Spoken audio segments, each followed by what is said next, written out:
নমস্কাৰ বন্ধুসকল, মই ৰাজ আৰু আপোনালোকে চাই আছে বিফৰ জ্ঞান চেনেল। যদি আপুনি আমাৰ চেনেল নতুন হৈ থাকে তেনেহ'লে আমাৰ চেনেলটো ছাবস্ক্ৰাইব কৰিব আৰু কাষত থকা বেল আইকনটো প্ৰেছ কৰিব।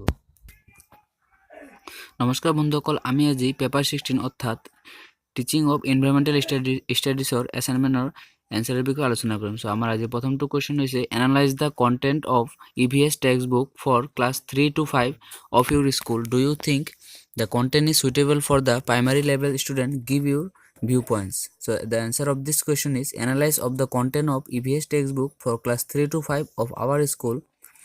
The textbook indicates the perspective that identifies with the process of teaching and learning about the environment. It assumes that the surroundings provide ample scope for observing, experiencing and connecting.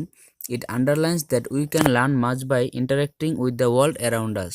The variety of activities and exercise help to foster the multiple intelligence, giving children with different skills and abilities opportunity to participate and thereby contribute to building confidence. A significant feature of the syllabus is that it is integrated it in nature. It proposes themes which allow for a connected and interrelated understanding of different environmental, natural, and socio-cultural to develop. The syllabus for class 3, 4, 5 is woven around the 6 common themes: family and friends, relationship, work and play, animals, plants, food, shelter, water, travel, things we make. These are presented based on the way a child encounters these in daily life. Starting with this personal experience, the child easily connects and builds links theoretical knowledge. As my viewpoints are, any good textbook should lead the child to interact with the environment, peers, other people, etc., rather than be self-contained. Environmental education is imparted as environmental study, which forms a common component of the syllabus prescribed by state and central board of secondary education.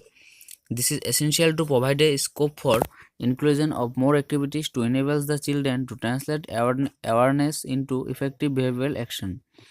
Number 1, actual learning takes place in the child's mind and depends totally on what has been learned earlier. Number 2, the textbook may not be necessarily be for the whole year. So that's the end of the number 1 question.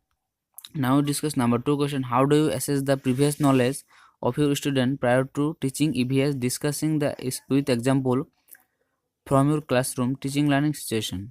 Answer: as a teacher, I assess the previous knowledge of my student prior to teaching EVS through various ways. Here we can discuss with various examples from the classroom teaching learning situation.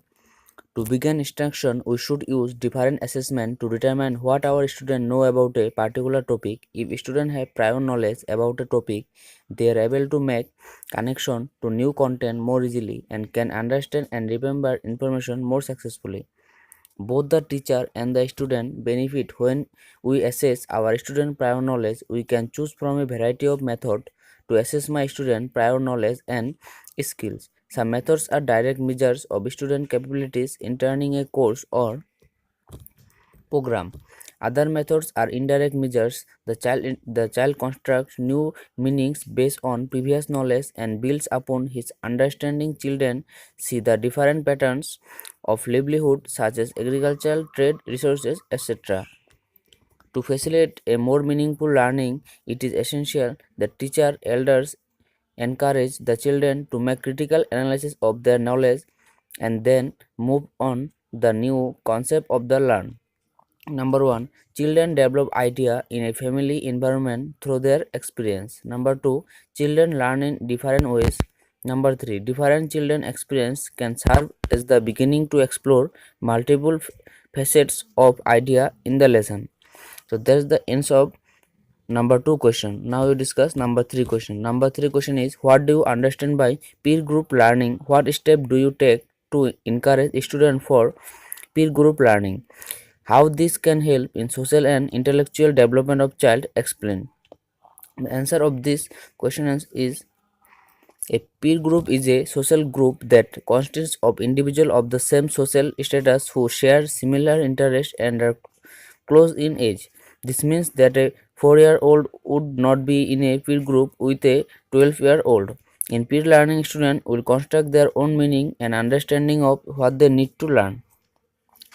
Important step to encourage student for peer group learning can be discussed under the following points. Number 1, role playing is one of the important steps to encourage student for peer group learning. Number 2, create a reward system to keep elementary student focus, openly acknowledge proper behavior with rewards. Number 3, explain how to give feedback. Feedback is a core aspect of peer teaching, meaning we should instruct students how to give it. Number 4, provide written promotes. Despite explaining, modeling, and practicing feedback, tutors may draw blanks when the time comes.